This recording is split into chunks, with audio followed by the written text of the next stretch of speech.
Sorry. I am trying to get this to work right. Uh,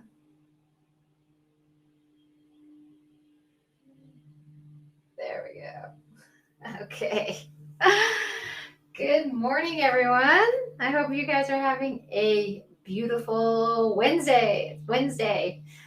So, um, today I am working on creating tools for people to use, tools for us to use in our lives. And I would love it if you guys can tell me what are some of the biggest things that uh, what are some of the things that come up for you? What are some of the stuff that you struggle with?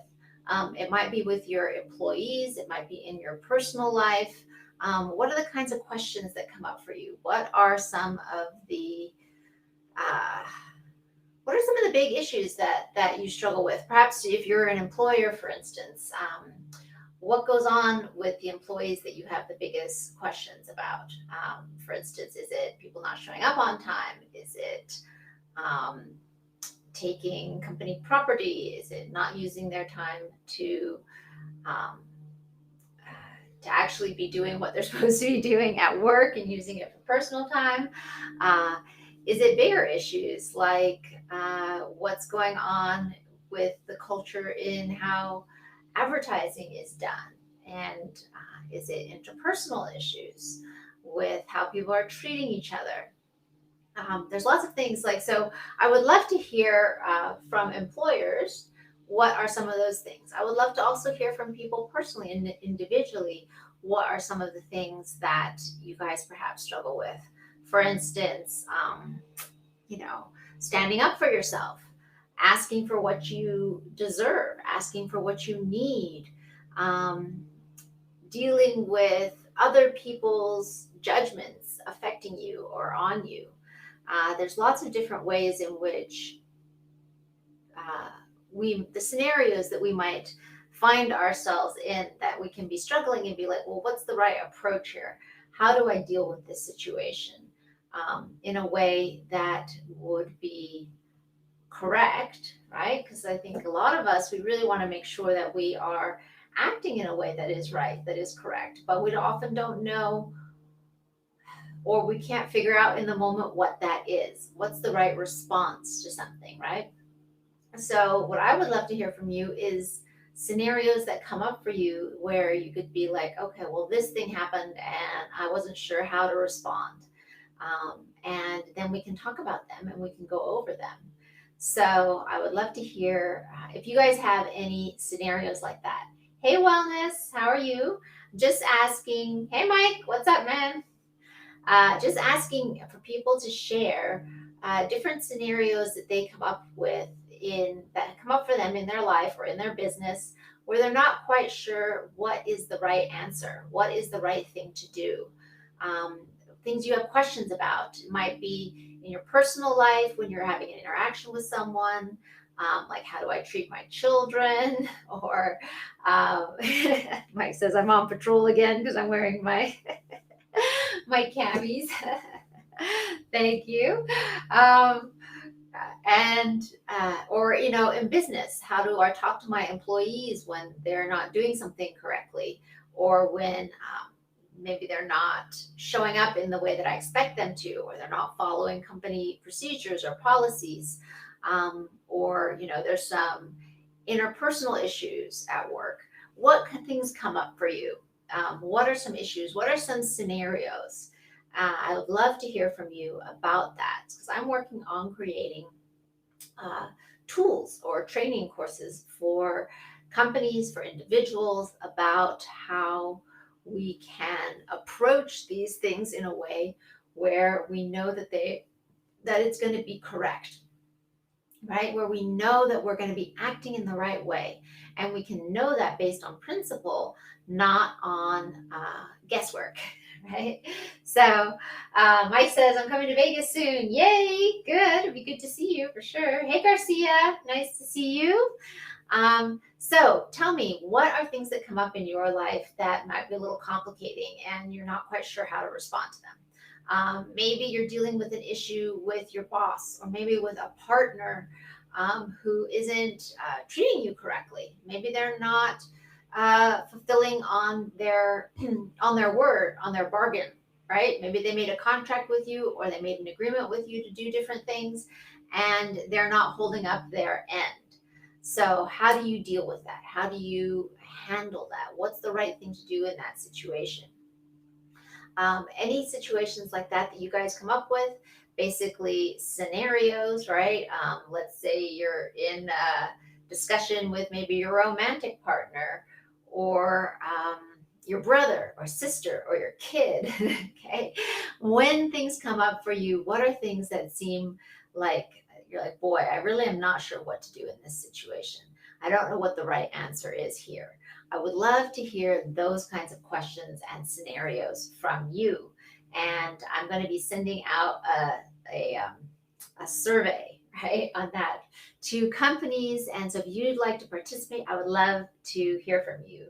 Um, Mike says, how do immature people? Very good. How do you deal with emotionally immature people? Um, so when you say emotionally immature, what do you mean? What's the scenario? What is the thing that they're doing that makes it seem like they're being emotionally immature? Right? I would say oftentimes for me, if I think somebody is emotionally immature, or just immaturity in general, might be not taking responsibility. So, what is it that you mean, Mike, when you say that? Oftentimes, the concept of maturity is taking responsibility, right? Taking responsibility for yourself, taking responsibility for your words, for your actions, for your emotions. So when I think of somebody that is immature or acting immaturely, oftentimes the core of what they're doing is they are putting the blame or the responsibility on somebody else for their emotions. They're using blame, and saying, well, you didn't do this, or, right, I never said that, or, Mike says, not able to discuss or deal with issues. Good question. So is that thing about not being able to discuss or deal with issues, is that they refuse to face that they have an issue, or is it that they are just afraid of conflict? So that those are kind of two different scenarios. What do you think it is that's going on with them? If they are unable to face their own issues, right, then that is a lack of taking responsibility, right? Maybe a fear of being wrong. That can be another thing that comes up when you're not able to deal with your own issues. Um, but if it's issues between the parties, between the partners, then that can be similar things going on. I know people, clients who hate conflict so much they won't even talk to somebody when they have an issue with. They just let it go on and on and on, and then just exit the relationship, right? And that's an issue because they don't give the other person a chance to fix it, and or they don't stand up for themselves or their rights in that scenario. So unable to face their own issues. Okay, so someone is unable to face their own issues. What is going on? What is going on, and how does that end up affecting you? Someone's unable to face their own issues, right? So what does that mean if we're not unable, if someone is not able to face their own issues? What does that look like? What does that look like? Can you describe that for me? So for instance, maybe they are uh, maybe they have an issue with anger, or maybe like if it's a partner or a boss that you're working with and they're not very good at a particular thing, but they don't want to admit that they're not good at it, right? Then that might mean like maybe they're not very good at marketing or sales or something, and they and or strategy for that, and then they are blaming it on you when in fact it's they're not able to guide the company in the way that is going to be best for the company, right? So is that what you're talking about, maybe? Um, what does it mean when someone is unable to face their own issues? Uh, it can come from a lot of different places.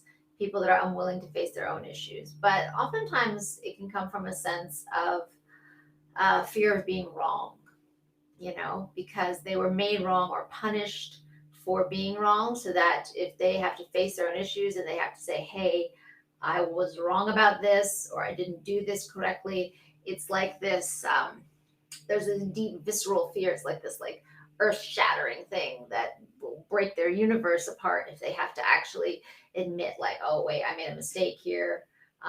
This is something I haven't dealt with. And that happens a lot, and I see people in business mess up in business all the time because they're not facing their own issues, they're not dealing with their own stuff, and so they end up acting that out in their businesses. So a big part of business coaching is actually helping individuals deal with their own stuff. um, I think they've avoided dealing with things for a long time and have created a bigger mess they can't face. Very good. That's a great example, right? When someone has allowed something to go on so long, it's created a huge mess that they can't, and they don't want to face up to it and say, "Hey, this is a big mess that I've created," right? That's a great example. Thank you, Mike. Um, so how might we deal with that? How might we handle that?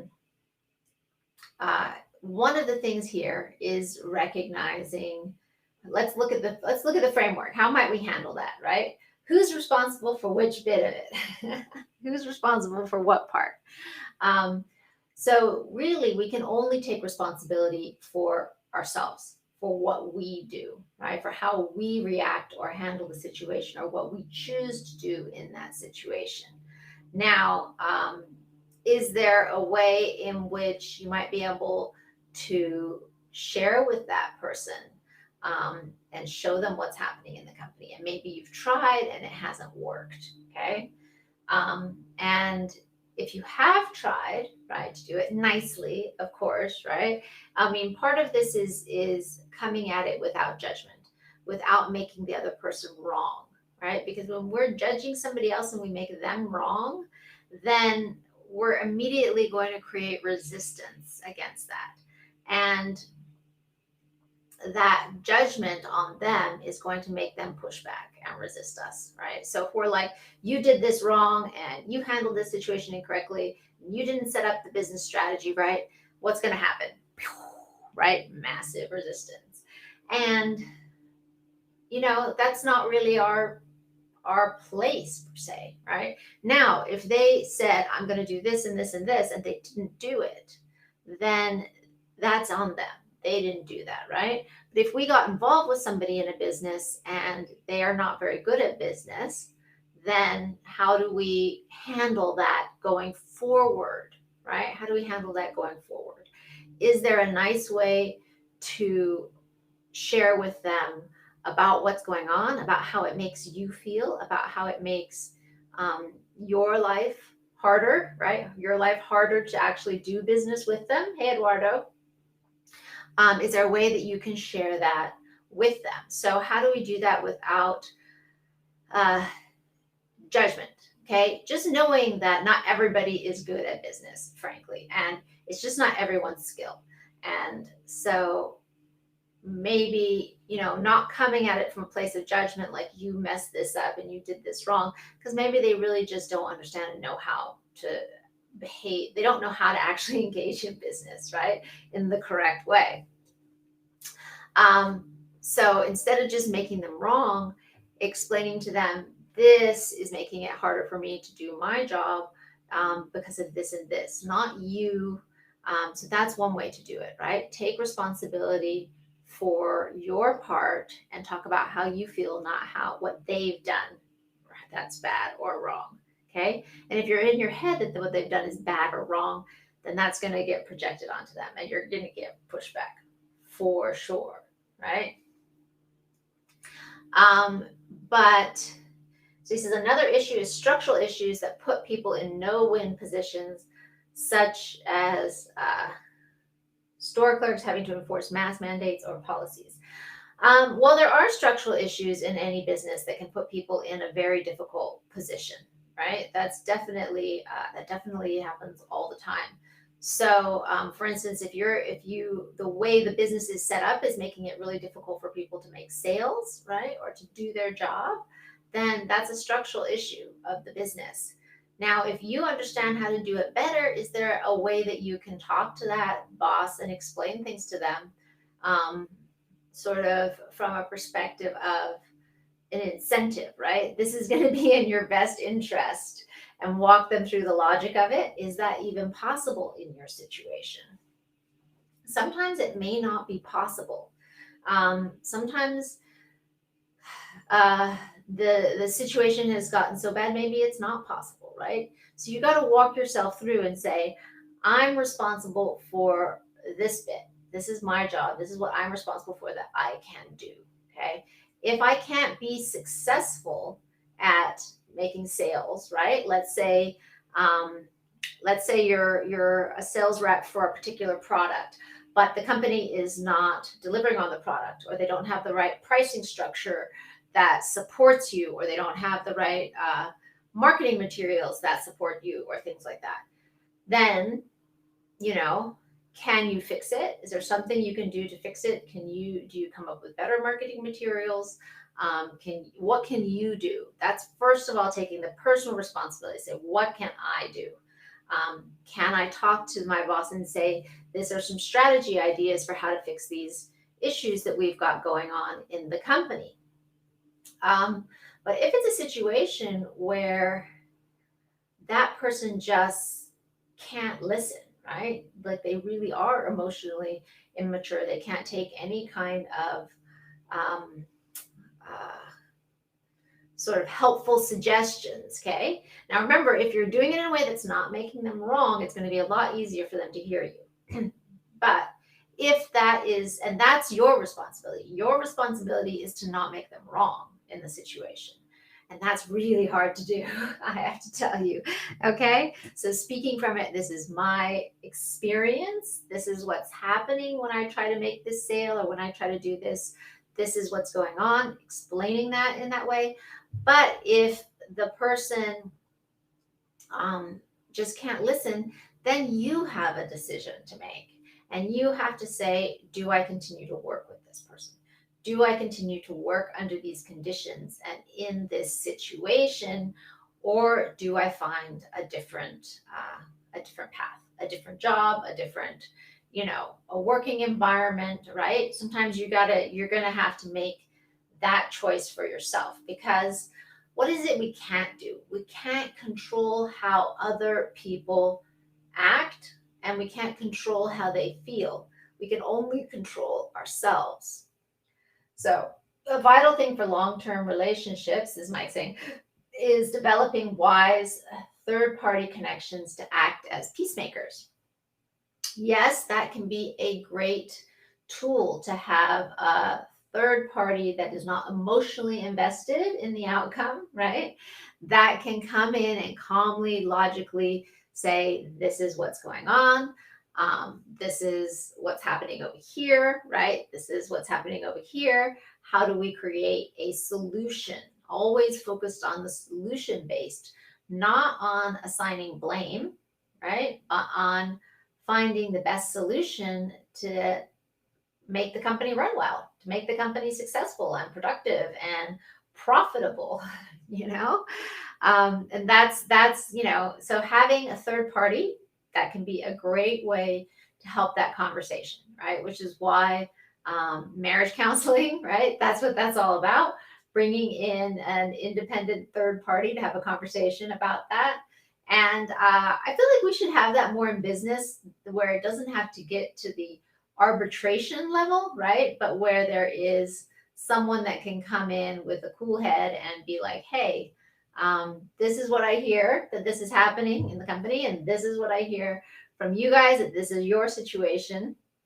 How do we find a solution that fixes this, that brings this together? Because the focus is not on, if our focus in all of this is not on making the other person wrong or laying the blame, but always just on finding a solution to fix it, and one that is positive for everybody, then we're going to get a lot farther in that discussion. Mike says, blessed are the peacemakers. Yes, blessed are the peacemakers, for sure. That is exactly the point. Blessed are those that can come in and how do we make peace? Do we make peace by blaming the other person? Do we make peace by making them wrong? Do we make peace by jumping in there and giving them a list of everything they did that was wrong? I don't think I've ever seen that make peace ever. Um, so think about that. Like when you want to get to a solution, I often talk about this with my clients. Like if you're trying to get to a certain point, you got to really sit down and think about it. You got to remove your own emotion out of it and be able to say, what's the outcome that I want here? What is the outcome I want here? And what is the most effective way to get to that outcome? And if you don't know, then ask people, bring in like other people. Sometimes our own emotion is so strong, we need another perspective. And a different perspective can be super helpful. But but if you don't have someone you can call in, for instance, like you can call in a friend that you know is a cool head and has a good perspective on stuff. You don't call your friend who is someone who loves to jump in and just be like, oh yeah, that guy's really terrible, blah blah blah. Oh man, oh yeah, he did that to you. Ooh, right? You don't want that kind of a friend to call in a situation. You want another kind of friend who's got a cool head, who thinks things through, who's someone you would say is fair, balanced, who can see the other side of the situation and help bring that perspective in for you. And when you can see that other perspective, right? If you can do this for yourself, this is fantastic, right? But not all of us are capable of doing it for ourselves, especially not in the moment. But one way you can do it for yourself is to put yourself in the other person's position, right? So there's actually a really interesting negotiating technique where both parties sit on one side of the table and they tell the other person what they want, right? This is what I want, this is what you want, right? Then they switch sides, and the person who is arguing for what they want, now they have to argue the other side. They have to argue on behalf of the person across the table and the other direction, right? They actually have to take the other side and argue about it. Why is this important? And you can do it for yourself just by going into your room, closing your eyes, and literally trying to visualize yourself being in the other person's body, feeling what they feel, the pressures that they're under, where they're coming from, the uncertainty they may feel, what's going on, how do I feel when this person's coming at me and telling me this stuff, right? And by putting yourself in the other person's body position, right, you can often get a lot of insights as to what might be troubling them or what might be trigger points that you don't want to press, right? Or how to better talk about a particular issue with them from a perspective of helping and not creating more drama and trauma. My friend Shauna loves to say that anytime we are in judgment on somebody or we are using blame, we are getting in their space, right? We're putting our claws in them. And when we do that, they're able to put their claws in us, right? We start blaming them, they start blaming us, right? And it creates this immediately bad reaction and bad transition. So, if we recognize the other person isn't really wrong, right? There's no real wrong here, right? Are they violating one of these principles? If they're violating one of these principles, then that is wrong, right? Are they stealing? Are they not keeping their word to pay us, right? And then we're talking about bigger issues there, where then you really have to make a decision. Is it worthwhile for me to even be in business with this person? Okay. If they're breaking their agreements. But if you said, well, what did we really agree to? How clear was it? And is it my responsibility to make that agreement more clear, right? Like, let's say they were supposed to pay us a commission after we made a sale and they haven't paid us and it's been 2 months, right? Well, did it say in the contract exactly when they were supposed to pay us? If not, let's put that in the contract, right? Let's make it clear exactly when, how much, at what time, and then you can show that to the parties and say, hey, it says this. And then that puts it in their face where they have to make a decision. Are they going to honor that, or are they going to break it? Right? And if you see somebody that starts breaking those agreements and breaking those contracts, then you got to say, wow, do I actually want to be in business with this person at all? Right? Or maybe maybe it's time for me to exit and be in business with somebody else. Okay. So that's how we can see it, because and that's taking responsibility. That's taking responsibility. If it's something where it is just, they're not very good at whatever it is their job. They're not very good at their job, right? They're not a good boss. They're not a good marketer. They're not good with people. They don't have a good business strategy. Okay. Those things are not wrong in a moral sense. They just don't have the skills. And if they are willing to level up, if they're willing to listen to other people's ideas, then oftentimes you can help them. But if they're not willing to, even when you say it in a supportive way, even when you come in there and say, look, I love this business. I really want it to be successful. These are the issues that we are having in sales right now. These are how I think we can help fix them. Right? Not like you did it wrong, you set it up wrong, right? But really coming in with that kind of a positive, let's fix it attitude. And if they still can't take that and they still can't move forward, then you're faced with that next decision, right? Do I keep working with this person? Is it worth it for me to work with this person in the way they are now?